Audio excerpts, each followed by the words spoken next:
All right, everyone. Good morning. My name is Becky LaDolce, and I am a disaster service worker with the virtual outreach team of the COVID Command Center.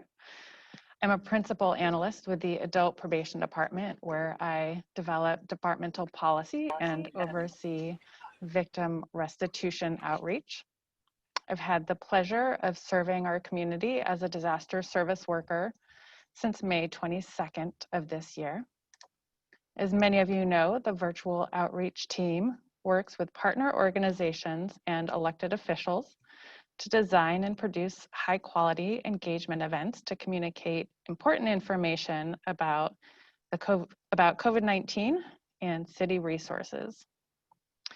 Now, it's with such pride that I welcome you to this event to celebrate community successes and the milestone of our 250th virtual outreach event.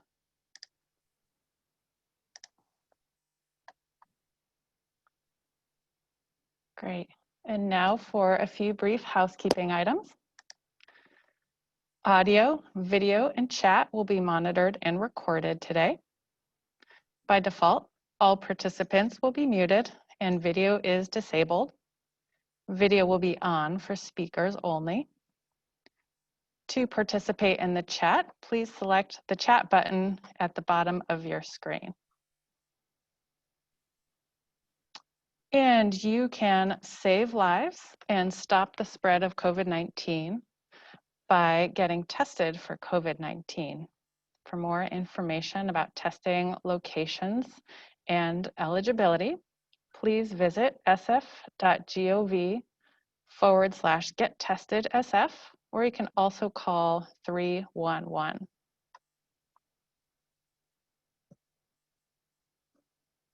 And we want to remind everyone to enjoy the Labor Day weekend coming up, but to do it in a way that keeps you and others safe. Remember to always wear a face covering and be sure to wear it properly. Have safe social gatherings by keeping at least 6 feet of distance, avoiding sharing food, drinks, and other common objects, and gathering outside whenever possible. And you can be the trusted messenger by discussing with your family and friends about how to gather safely. Now I would like to introduce our speakers who will tell us about what's happening in their fields and share some inspiring stories about their community building and life-saving work. First up will be our moderator, John McKnight, who's currently the Outreach Branch Manager for the COVID Command Center. He brings more than a decade of experience working in disaster response and preparedness, and is also a proud Navy veteran. Next up will be someone who you all know, the dynamic Executive Director of the San Francisco Human Rights Commission, Sheryl Davis.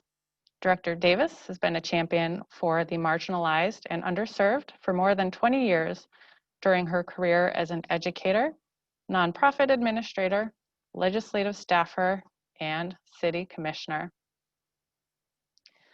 Following her, among our cultural leaders will be Michael Pappas, the Executive Director of the San Francisco Interfaith Council. He coordinates the council's work on civil rights, homelessness, housing affordability, and disaster preparedness while amplifying the voice of San Francisco's city faith-based community on those important issues. We will then hear from Joshua Arce, the Director of Workforce Development for the Office of Economic and Workforce Development. He oversees a network of public, private, and nonprofit service providers and has been working tirelessly throughout the pandemic to support our businesses and workers. Then, one of the visible ways that the city is making a difference is through the Shared Spaces program, which is spearheaded by Robin Abad-Ocubillo of the city's planning department. Mr. Abad-Ocubillo has been working for over a decade in civic innovation and public space planning and policy, and has received international recognition for his leadership. Representing one of our strongest community partners will be Isabel Flores, who is the Vice Chair of the San Francisco Voluntary Organizations Active in Disaster, or SFOAD. And she also joins us from the San Francisco Marin Food Bank, where she supports more than 75 partner agencies that address food insecurity throughout the region. And then finally, I know you'll all want to stay on to hear from our closing speaker, Tosan Boyo, the Chief Operating Officer of Zuckerberg San Francisco General Hospital Trauma Center, and also the Deputy Commander of the city's COVID Command Center. COO Boyo is on a lifelong mission to advance equity and eliminate health disparities. We're incredibly honored and privileged to have him here with us today to close out our program. And now it's my pleasure to hand the floor over to John McKnight. Good morning, everyone, and thank you for taking the time to join us today. It was about 7 months ago when this COVID crisis began to really become an affront to our city, and we began to close our doors and put everybody inside. The community branch was started up within the Emergency Operations Center, and the community branch's mission is to ensure that communities across San Francisco have a voice in the operations of our city's activities in the response to disasters. And our traditional method of doing this, of going out into communities, listening to them, attending town halls, or convening people one-on-one, was stunted. We could not meet the people. Intermingling was challenged. We couldn't even bring our community partners into the building we were trying to meet, and we were challenged with how to meet the mission of this community branch under this disaster of isolation. And a small group of us came up with some idea of starting a technical team that would convene online meetings and bring our communities together through online platforms. This was new.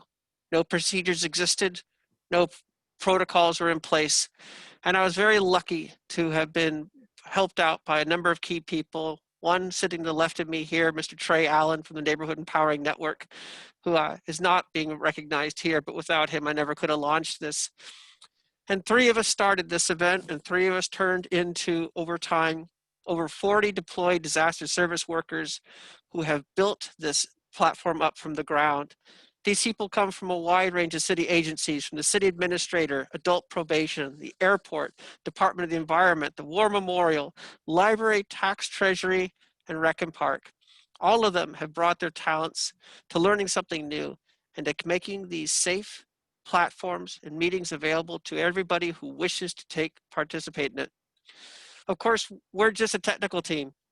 The real magic behind this are the community partners we've worked with, because it is through them that we've been able to reach into neighborhoods that we would not otherwise have access, so that we can listen and pass the word up through the commands of the needs of the people of San Francisco. And for that reason, we're here today to celebrate not just the 250th anniversary, but also the key partners we've worked with in this convening to ensure that we've met the needs of a community branch here in San Francisco during this disaster. And as we continue on as a partner now within the Joint Information Center, we continue to meet that mission by working with our partners to get the word out to neighborhoods about the upcoming health orders and more. I want to tell you that at this point, we have convened over 250 events, and that is what we're here to recognize today. 30 of these events have been convened by other agencies, and we have participated in partnership with over 9,200 participants. And that number just staggers me to even think about as I look back at all the meetings we've been with. I want to flip back to one slide real quick. If Aaron, you could bring that up. Thank you. Thank you, Jack. Some of the people we've met with, we've been able to work with youth teams throughout San Francisco, and we had the pleasure of working with one very young artist. Her name is Bonnie Tang. She's starting at the University of Seattle this year. Of course, she's going to be doing it from her room at home, but she volunteered to create this artwork, and she is a member of the Opportunities for All group, which is managed under our Human Rights Commission. They're a fantastic group of youth that have been working to put together programs to train youth for work in the real world. But thanks to Bonnie, we've been able to create some of this artwork, and I wanted to just let you know where this came from. This is the poster we're using for our citywide campaign to reach youth. In fact, her artwork is behind me right now. But with that said, I want to, of course, take time to introduce our key partners who have been working with us throughout these meetings. And it is my pleasure to first introduce one of my very good friends, Sheryl Davis, who I can't even recount how many meetings we've had together. I think we see each other morning, noon, and night pretty much every day now for months. And it's my great privilege to introduce Director Davis to you today. Thank you so much, John. I just, tremendous gratitude to John McKnight.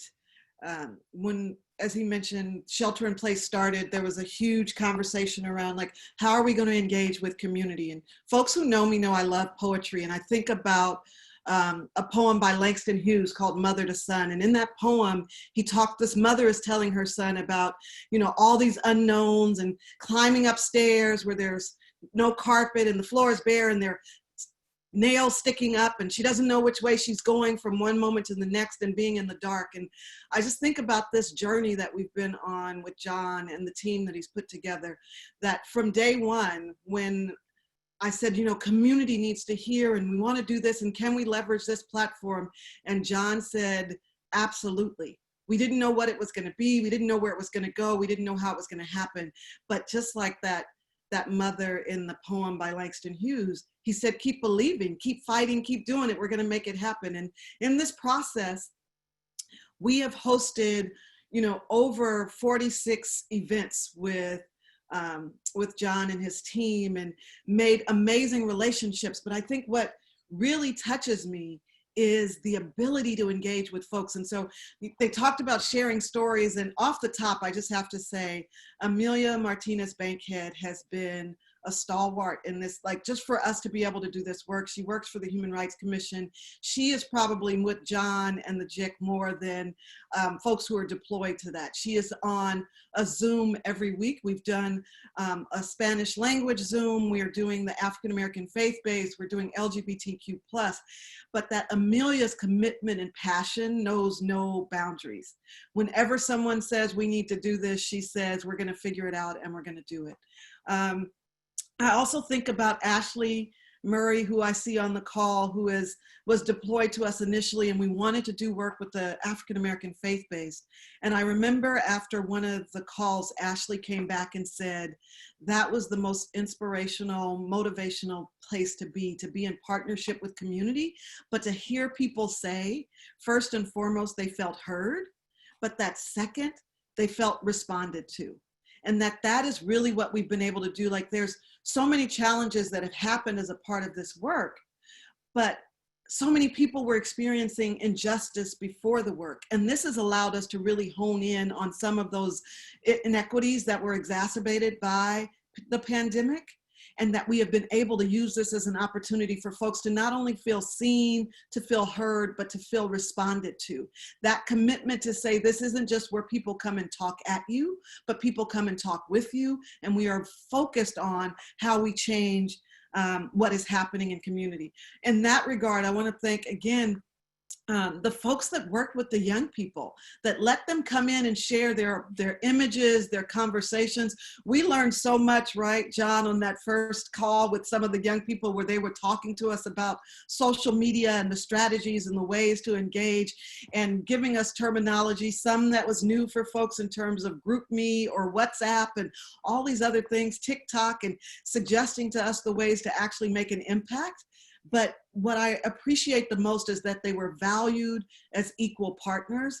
They felt like they were just as important as the policymakers at the table. I think another really meaningful exchange, and I just have heard so much about from folks, was the idea of the Thoughtful Thursdays that we've been able to do, that's focused on mental health, that's focused on addressing the challenges. And how many times folks have come out of that with tears and just a full heart, feeling like they are not in this alone, and that even though we were separated and not able to touch each other, that folks were feeling touched spiritually, that they felt like there was a connection and that there were people out there that cared for them and that were a part of that. And so as I, again, think about all the different things we've done, the Equity Studies Task Force, which led us to really, again, understanding the impact of COVID-19 on parents, on families, on young people. I look at Delia Fitzpatrick, who's on the call today, who really helped us think about even our early ed. And what are we doing? And it brought together in a way that I don't think would have been able to happen. Hundreds of people to think about how, if they don't have the ability to send their young people to school, what could they do to impact learning? And I think about our partners in the not virtual space, like James Bengola, who opened up when we were talking about needing to distribute PPE, and opened up Ella Hill Hutch Community Center, came on to these calls and talked about the resources and getting those to folks, our partners in the Latino Task Force. And so I leave you with, as I kind of close out and kick it back to John, like, again, this idea of being able to dream and stay hopeful in this process. And I think about the Langston Hughes poem, Dreams, which says, hold fast to dreams, for if dreams die, life is a broken winged bird that cannot fly. Hold fast to dreams, for if dreams go, life is a barren field frozen with snow. And so I just want to thank John and the team and Trey and all the folks who have made it possible for us, in light of all this kind of what would be darkness, to see the light, to be able to have hope, to continue to dream and believe that things can be better, and to realize that we're not in this alone. And really, you all have served for us to achieve that, and to continue dreaming and believe that we are going to come out of this better than we were before we went in. So thank you so much, John, and your team. Thank you, Sheryl. Grateful to hear that. And of course, you're absolutely right. One of our original missions was to make sure that people knew they were not alone. If I look back on this, if I had to blame anybody for this all, the truth is, it last with Mr. Pappas, who is about to join us here. Back in February, when this was all very early on, I was sitting at home. I was working for Fleet Week, which was not likely to happen. And Michael called me, as I'm on his board, and said, John, I need you to go to the Emergency Operations Center to represent the Interfaith Council at the forming community branch. And that is really where this all started. I represented the Interfaith Council at the initial community branch. I eventually was then brought on by the city and hired on, but the story goes from there. The truth is, if Michael hadn't sent me this day, we wouldn't be sitting here. It's my great pleasure to introduce my friend, Mr. Michael Pappas, Executive Director for the San Francisco Interfaith Council, to share his stories. John, and thank you for your leadership. John is humble. He is also the treasurer of our board, and he wears many hats and is so respected from throughout the city. I think about this day, and I think about 250 episodes, and it really, more than anything, is the celebration of a public-private partnership, more than anything. And I think about that in the context of the birth of the San Francisco Interfaith Council. You know, they say that San Francisco is accused sometimes of being one of the most irreligious cities in the United States, and yet few people know that the council was called into existence by city government. It was Mayor Art Agnos 31 years ago who saw an emerging homeless crisis and really sought the assistance of San Francisco's faith leaders to stem the tide of that crisis. And out of that was born an interfaith winter shelter. The following year, we had an earthquake, and once again, faith leaders emerged to help give relief to those who had been displaced. And it was through that that the council was born. Constituency-wise, we have 800 communities of faith and religious organizations, and they're not just the houses of worship, but they're also the faith-based social service agencies, the judicatories, the academic and healthcare institutions. So for over 3 decades, the San Francisco Interfaith Council has been bringing people of different faiths together to celebrate our rich diversity and to build understanding. And so when the pandemic happened and I was sitting in that first initial meeting at the EOC, I said, well, this is the moment I've been waiting for, because I knew that there was going to be some sort of crisis in San Francisco that the faith community was going to be asked to respond to. I thought it was going to be an earthquake, quite honestly. Someone said, if you want to make God laugh, tell God your plans. And so when I sat there, this was a whole different experience. And all of a sudden, we were joined at the hip with the city in conveying information initially. And we were at the outset very, very involved. We have 5,000 e-subscribers, and we were just pushing information out.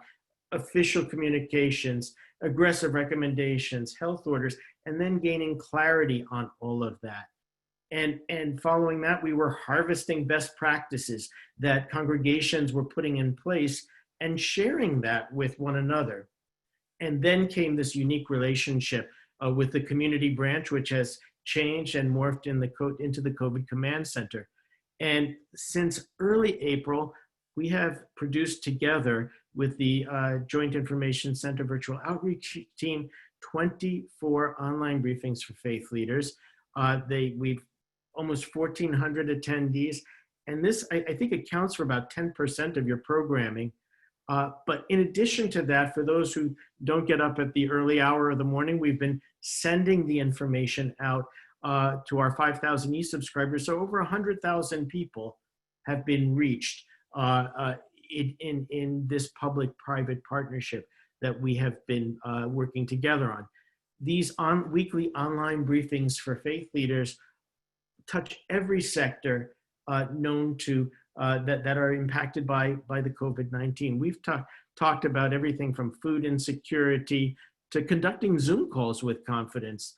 We've worked with the Economic Recovery Task Force, as well as Director Davis, and the very timely work of social justice and civil rights at this time.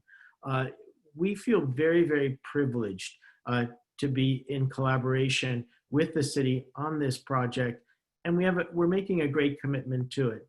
I will tell you that early on, I was looking for some sort of guidepost to how the faith community should proceed, and I was Googling the Spanish flu of 100 years ago, and I found very little.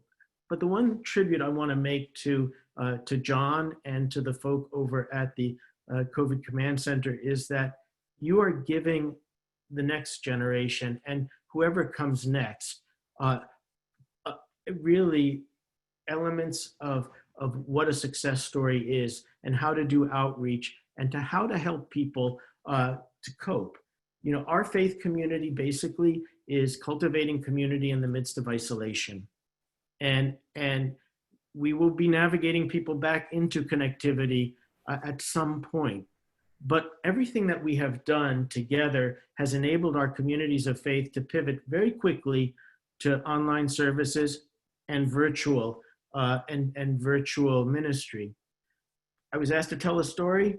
The story is basically a tribute to the staff of the COVID Command Center, because after each one of our briefings, we have probably a 15-minute debrief. And it's interesting because the staff are not part of our usual constituency. And to hear their reflections on what they have just heard, for me is heartwarming. For me is really just a tribute of the greatness of San Francisco, how government officials can work with communities of faith to do good. And so that's my story, John. Thank you, Michael. I appreciate it and grateful as always for your partnership. It's important for everyone to realize just how many people we're able to reach, but it's only because of these partnerships, and Michael has enabled us to reach this very wide faith-based community. I do want to do a quick shout out to the African American faith-based coalition that is represented here by Veronica Shepard.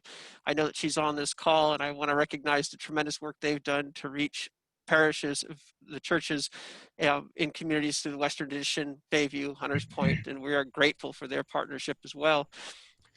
When we think about effects of COVID, it cannot be underestimated the incredible impact that has happened on the businesses and how that affects everyone here in the city. We could spend the rest of this conversation talking about the economic impact in the city is beyond enormous. And I can't even imagine the hard work that is tasked every day by the Office of Economic Workforce Development. We're working more and more in partnership with them to help them get the word out and try to change the landscape of the success of our businesses. We begin to move towards a reopening. So with that, I'm grateful to have here Director Joshua Arce to speak on their behalf. Director, please, welcome. Thank you, John. And I have to say it's an honor to represent our department here today. Our incredibly hardworking department director, Joaquin Torres, the members of our staff. Marianne Thompson with our communication team is here on the Zoom, and many others.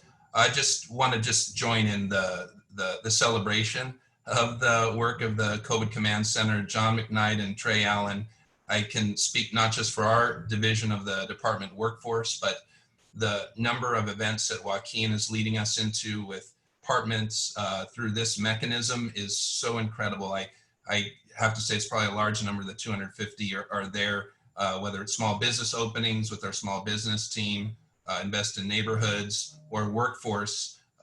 We became acquainted and familiar with Trey really through Daniel Holmesy, who's doing work there too. And we were in a pinch trying to run a workforce investment board meeting, which is a federally required convening of our oversight body, business, labor, community, government leaders. And we didn't know what to do, and y'all saved us. So we really appreciate that. We've done many meetings since together on that workforce board.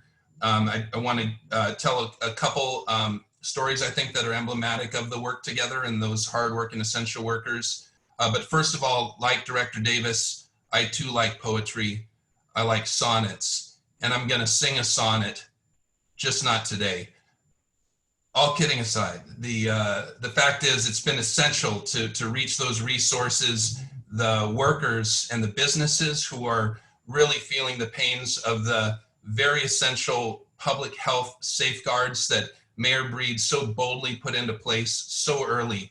Critical, absolutely critical to keep us safe. You see that now with the fact that San Francisco is among the lowest COVID cases per 100,000 residents in the nation. That wouldn't have happened but for that bold leadership.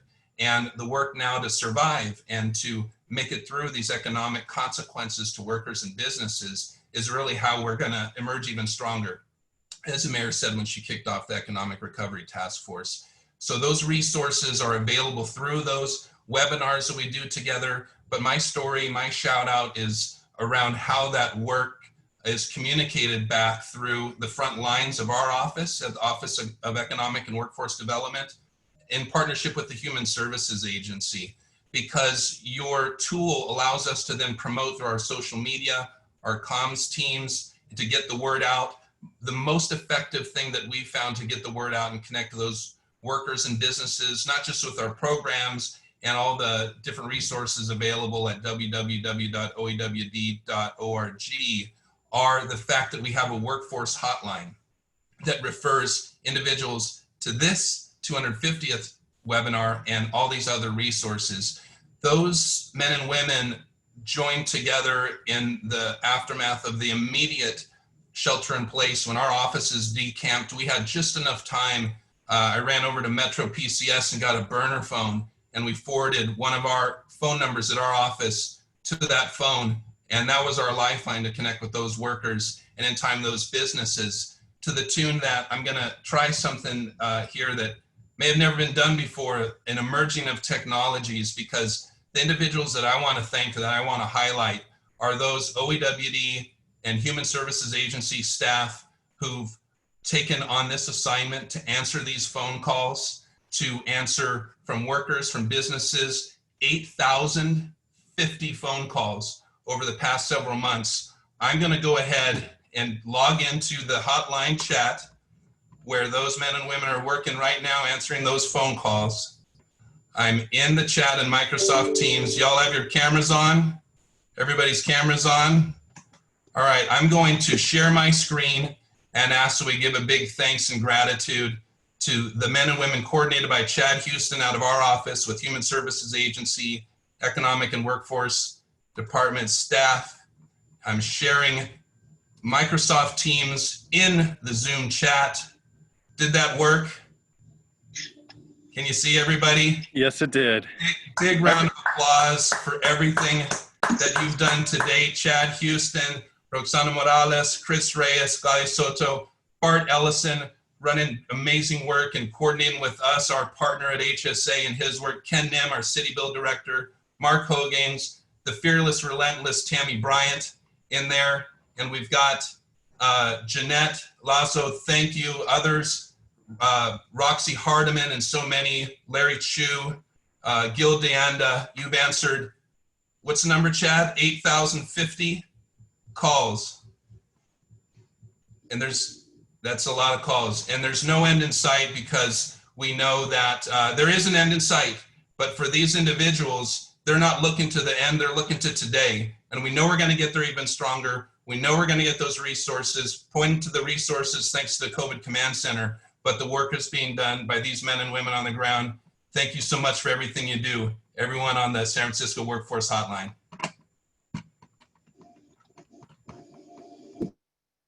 Thank you, Director Arce, and I Thank appreciate you. your comments on this. Let me also just take a moment to quickly shout out to Mary Ann Thompson, who's on this call, also from the Office of Economic Workforce Development. She meets with me every morning at 7:30 a.m. along with Johnny Malakar from the Department of Public Health. And since March, the three of us have talked every day to ensure that our departments are working in sync. Grateful for their partnership, grateful for OEWD's work. It's a huge task, and we're lucky to have all of you as partners. We believe that Robin Abad, his technology has failed him. Sadly, we are going to miss him today. The Shared Spaces program, of course, is something that is growing as we begin to look towards more reopening, more and more. This is a very powerful program. It's enabled our city to move in leaps and bounds beyond anything we would have thought possible before, opening up sidewalk spaces and other opportunities that give businesses a chance to survive despite this tremendous impact of not being able to meet indoors. Grateful for the program, Robin, and we wish you the best. Our next speaker I have known for a little while. In fact, if there was ever a large significant fire in San Francisco, standing on some smoke-filled corner would be myself, Isabel Flores, and our good friend Ben Ames. And the three of us were an inseparable triangle of people, as Isabel was managing the Red Cross's disaster management at the time. Ben Ames would manage the housing, and I was with the Salvation Army. And the three of us opened up shelters. We put people in homes. And the years I've known Isabel have been amazing because we've been able to make a difference. And I love working with people that make a difference. That's why I'm so grateful to be on the call with all of you. Isabel and I have many stories. She helped me create the volunteer organizations Active in Disaster and is now currently the co-chair, having succeeded me after I stepped down. Grateful to have Isabel on this call. And with that, I turn it over to Isabel Flores, who is also with the Marin San Francisco Food Bank, who's been doing amazing work in this pandemic since early February. Isabel. Thank you, John. You're too kind. We indeed have shared a very long and very fruitful and productive partnership, and I'm very grateful for that. I'm very honored to be here today representing VOAD, the voluntary organizations active in disaster. Thank you for having us here today. We're a coalition of nonprofits and faith-based organizations in San Francisco that work together to build better cooperation in times of disaster, and we work closely in partnership with local government agencies. We operate under the umbrella of the National VOAD and are guided by the core principles of the 4 C's: cooperation, communication, coordination, and collaboration. Everything the VOAD does is a team effort. We are all volunteers here coming together. It's nobody can do this work alone, and folks are all volunteers just trying to work together so we can better serve our San Francisco residents. Over the past 6 months, we've worked closely with first the EOC and now the CCC. We've deployed physical and virtual liaisons to both. We have shared a lot of regular communications and updates and information with all of our members. These include over 100 individuals and about 70 different nonprofit and faith-based agencies. We created a community resource request form for folks to be able to put in both their needed resources and also resources that they could share with the community. In partnership with the Joint Information Center, we've hosted several informational webinars, including on topics of mental health and wellness, long-term recovery, racial equity, and disaster response. A year ago, we launched a new website, and we've tried really hard to keep it up to date during the pandemic. We created a particular page dedicated to COVID-19 resources, as well as have been posting all of the information we receive from the CCC on the newsfeed. We've also helped provide nonprofits with resources and in particular PPE. And the story we wanted to share today is about, we dubbed it the Great Mask Giveaway, and I'd actually like to invite one of our member partners, Nikos, to present. So we have Michael Liao, Director of Programs, and Tony Zhang, Administrative Assistant and Program Assistant for Nikos, who actually spearheaded this Great Mask Giveaway on behalf of the VOAD. And I'd like Tony to take it away if possible.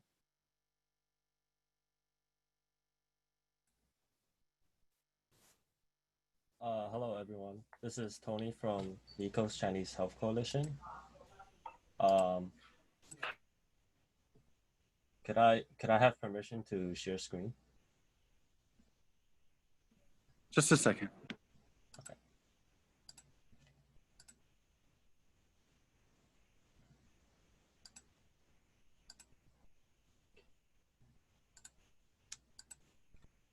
Okay, can everyone see the PowerPoint slide?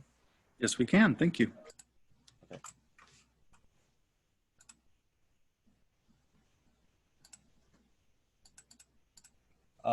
So a little bit of context.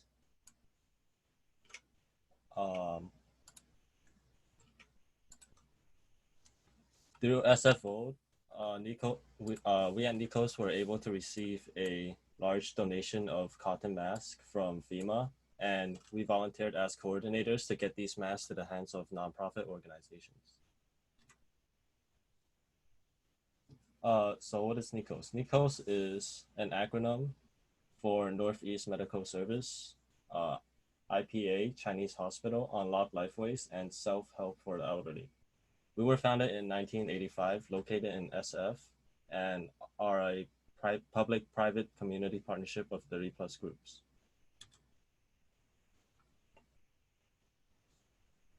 So through the FEMA donationship, we were able to distribute a total of 300,000 masks. These masks were distributed across 10 counties, including San Francisco, Alameda, Contra Costa, San Mateo, Santa Clara, Marin, Solano, Sonoma, Napa, and Madera. They are shown on the left side, aside from Madera, which is further to the right of Santa Clara. Out of these 300 masks, 82% went to San Francisco, with the other 18% distributed to other counties.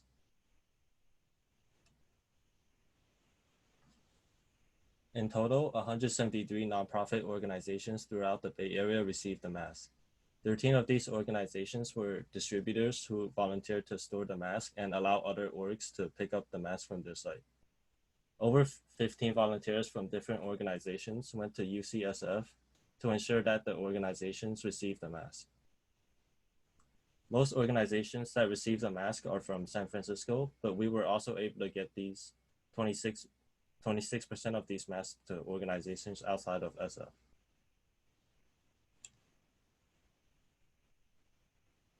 Here's some photos and quotes from those who pick up the mask from UCSF.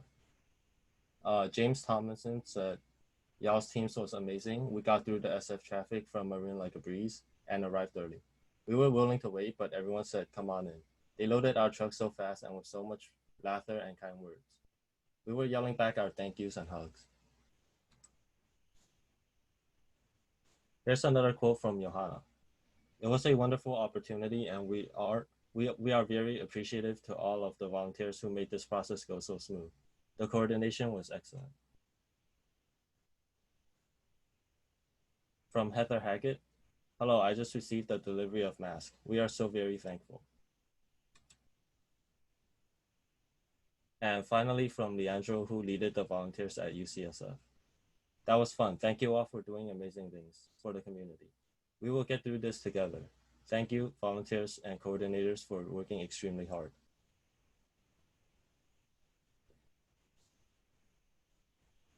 Here are the organizations who contributed and made this possible.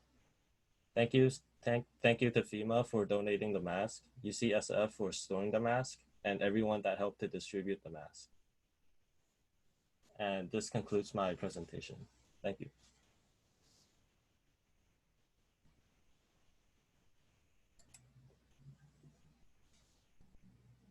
Isabel, is that all you've got? You know, Isabel has some great stories around volunteer or donations management. Not all of them I'll share here on this call, but one of the great things she's had to manage is when those masks came in, a couple 100,000 or something with them, where to store them, how to get them, how to move them, how to pick them up. And if you think it's easy, try it sometime.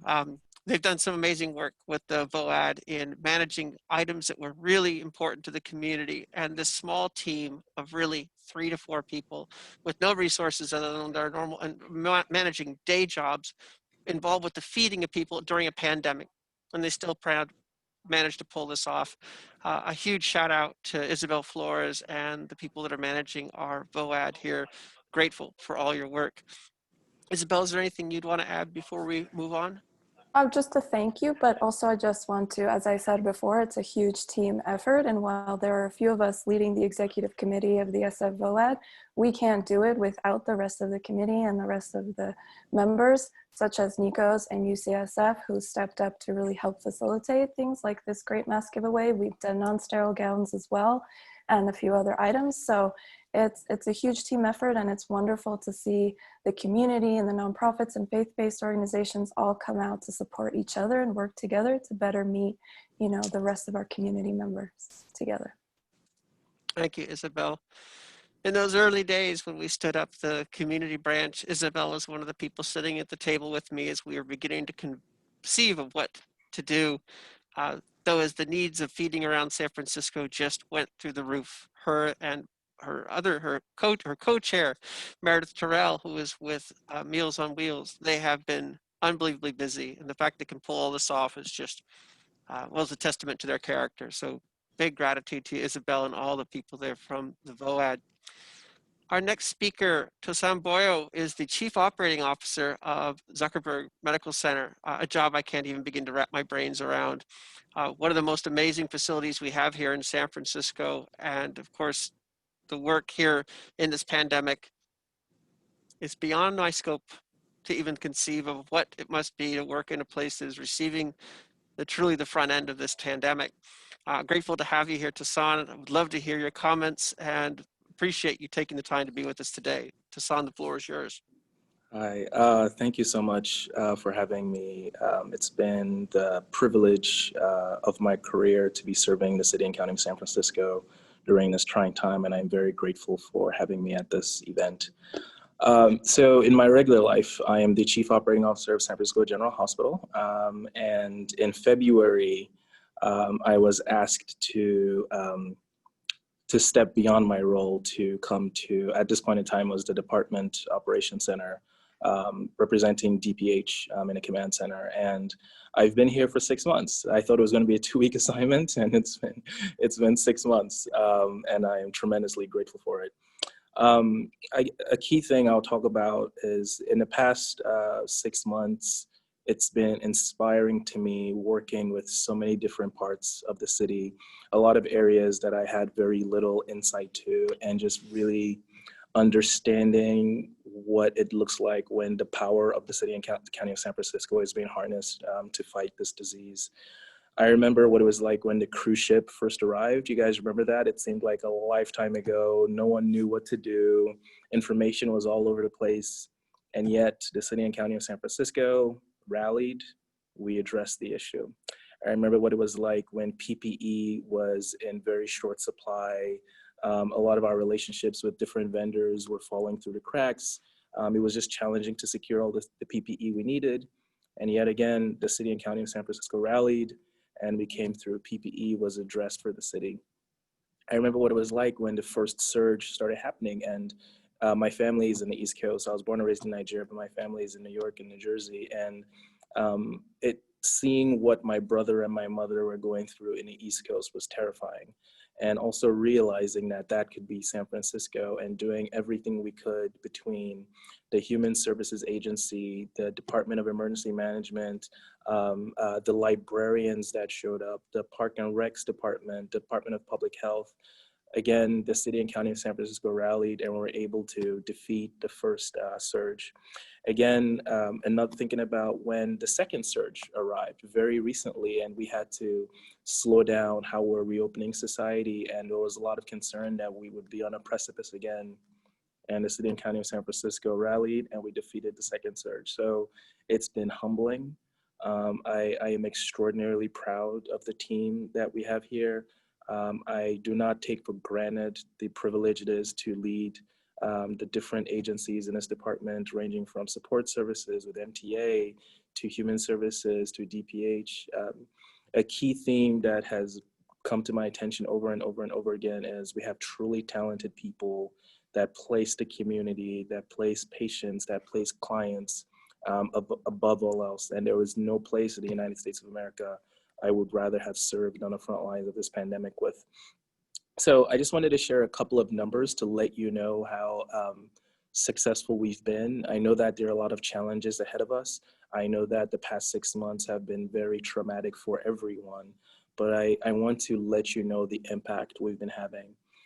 Since COVID started, we've done over 394,000 tests across the city and county of San Francisco.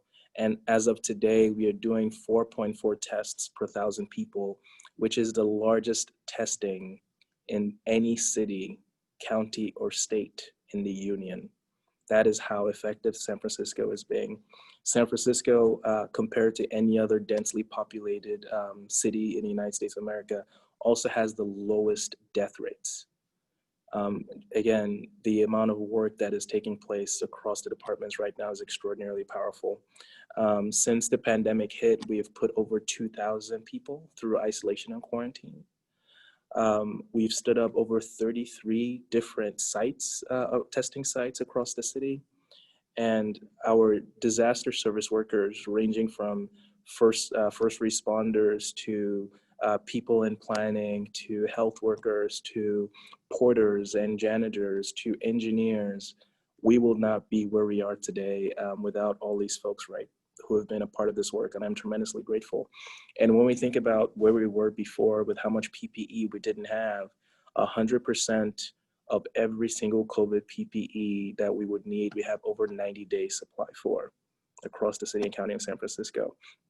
So it's been the privilege of my career. I'm really proud of everything we've achieved, and I know we have a lot more work to do. Equity is a significant passion of mine. I lead the Equity Initiative at San Francisco General, and we can do better in that area. We will do better in that area.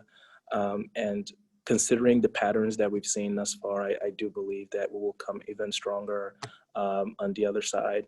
When I think about a story, I was reflecting on what it was like to be leading the COVID Command Center during the social unrest driven by the deaths of Brianna, Ahmaud, and George, and how it really gave us an opportunity to reflect on who we are as a city and where we stand in the country. And I remember how challenging it was for me to come in every day, but in the command center, everyone understood how challenging it was, and everyone stood together about how this was not okay. And I remember going back to San Francisco General, and essentially most people in a hospital coming out to leave their posts to take a knee in solidarity. So I've seen the best of the city has to offer, and it's been a humbling experience. I am grateful to be able to serve with each of you, and this is one I will never forget. I want you to know that the people who are the front lines in the COVID Command Center and in San Francisco General Hospital, and don't forget, we also have the largest skilled nursing facility in the country, Laguna Honda. And if you think about how terrifying that was, so over 40% of the deaths due to COVID have been taking place in skilled nursing facilities. And Laguna Honda, the largest in the country, came out on the other side. We actually do what's called universal testing, where every single person in that facility, from frontline staff to leaders to patients, get tested, and they're on their 8th round. And the fact that your facility, the largest in the country, the skilled nursing facility, is doing extraordinarily well, you should be really proud. The only trauma center in the entire region is doing extraordinarily well. This week we had a moment where we had no single COVID patient in ICU. So we're making a lot of progress. And now the next the next horizon is going to be safely reopening schools, and that's going to be a powerful thing for us to do, because by reopening schools. We are also going to be advancing equity to make sure that kids who depend on schools for meals, who depend on schools for social infrastructure, continue to have that and do not get left behind due to the virus. So all in all, I'm extraordinarily grateful to have been of service to the city, and it's been a truly rewarding experience. So thank you for having me, and thank you for continuing to support the COVID Command Center. Thank you, Tosan, for those words, and thank you for reminding me about the work at Laguna Honda. And there was that heart-stopping moment when we realized that COVID had broken out there, and the fact you got that under control. There's a white paper in there that's going to earn someone a master's thesis, because that's powerful stuff. And I read about the outbreaks that happen in the veterans' homes and how many veterans' homes have been ravaged by this, and those cherished members of our community we've lost in this time. To see you win there, well done, bravo, and bravo to all the frontline workers. It's the team, and thank you so much for all your support. None of this work would really mean anything if we didn't have a thread line to the community, and if the community didn't believe that we're placing their interests at heart, at the center of everything we're doing. So thank you so much. Thank you. And speaking of community and our essential businesses, which is every business in San Francisco, and the need for them to be up and running to take care of those members of our community that both live by their businesses, that bring that essential part of our city to life.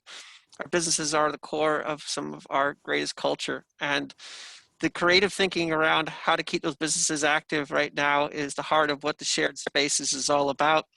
And right now, the director of the Shared Spaces, Robin Abad, is here to talk about the program and share some stories of how we've been able to enable him to succeed in his mission. Robin, great to have you here. Thank you. Thank you, John, for having me. And wow, that was just such an inspiring, presentation from Chief Boyo. I echo the sentiments that he, elaborated on in terms of being really proud of our city and our state, our community. San Francisco and California is really showing up in this public health and social and economic crisis in really inspiring ways. So, and it's wonderful to be part of this city family making this happen. So I think I prepared a few slides to just share a little bit about what we're doing and what we're excited and proud about.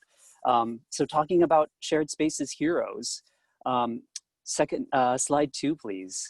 So for folks, I'm sure folks who are here are aware that the Shared Spaces was created by Mayor London Breed and the Economic Recovery Task Force to help as many of our local merchants, as many of our locally owned businesses, which really are the life and the lifeblood and the heart and soul of our commercial districts and our neighborhoods, get back up and running, get them back earning their livelihoods to support themselves and their families and the families of their employees, as well as continue serving their communities, of course, outside, since indoor activities, especially commercial ones, are inadvisable given the public health crisis. Next slide, please. So this happens in all kinds of places. We have merchants, our heroes, our Shared Spaces heroes, activating sidewalks, the parking lane or curbside lanes. Often merchant associations will close down entire streets for portions of the weekend to allow this activity to occur. Next slide, please.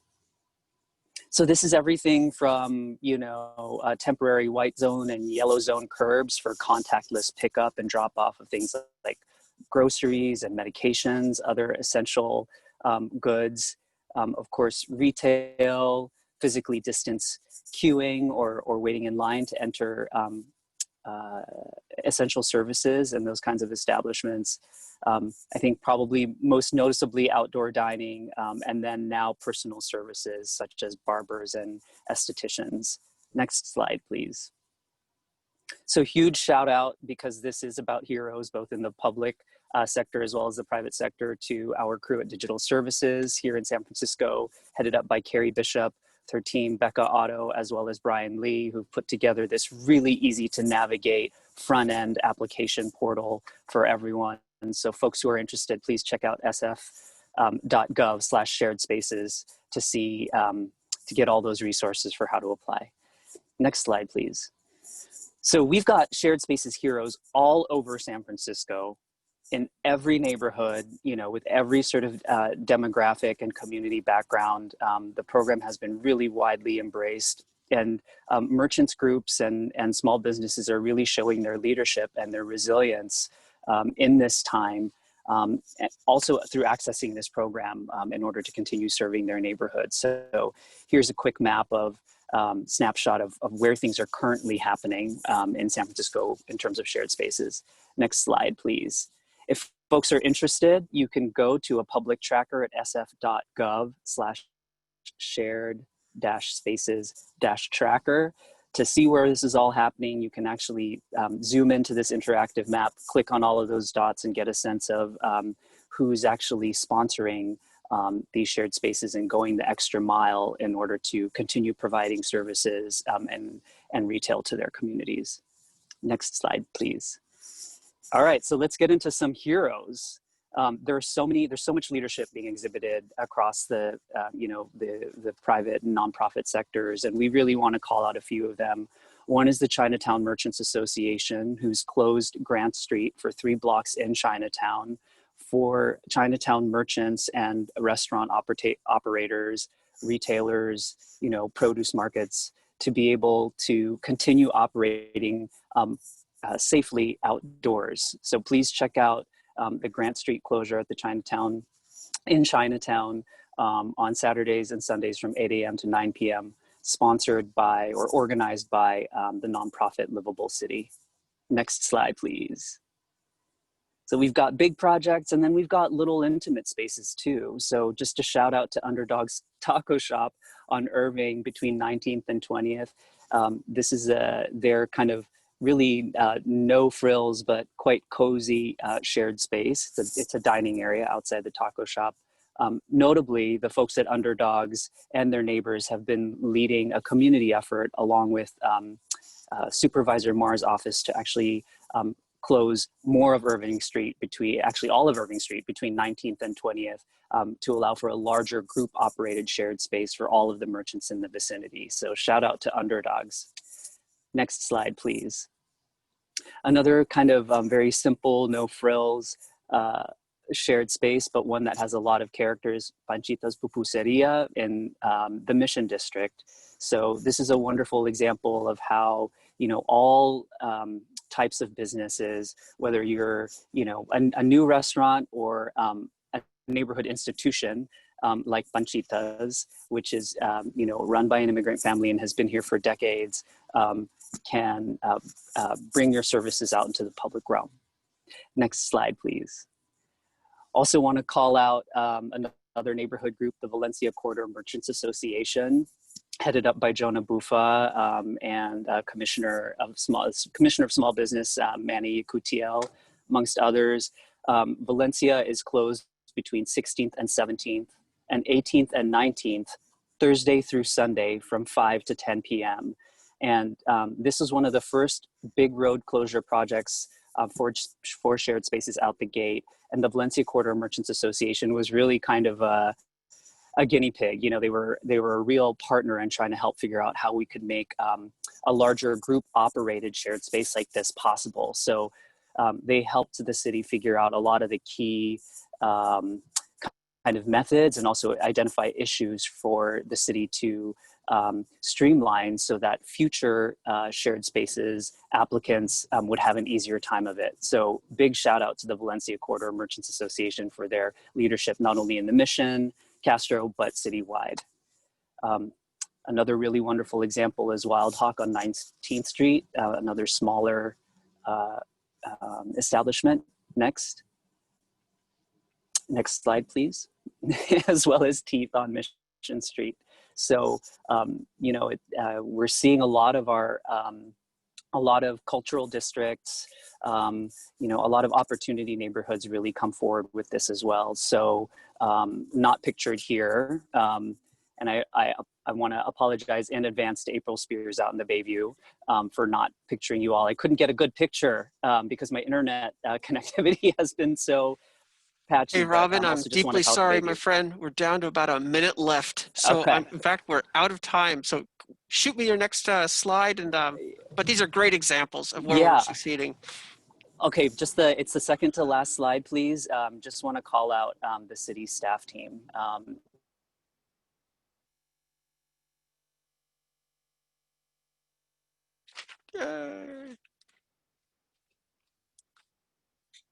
Got you there, Robin. Well, it looks like he froze. So let me just say thank you so much. The great work of your group has made a difference in our city. And because it is 12 noon and I want to make sure we close on time, I'm going to just quickly take a chance to thank all of you for joining us.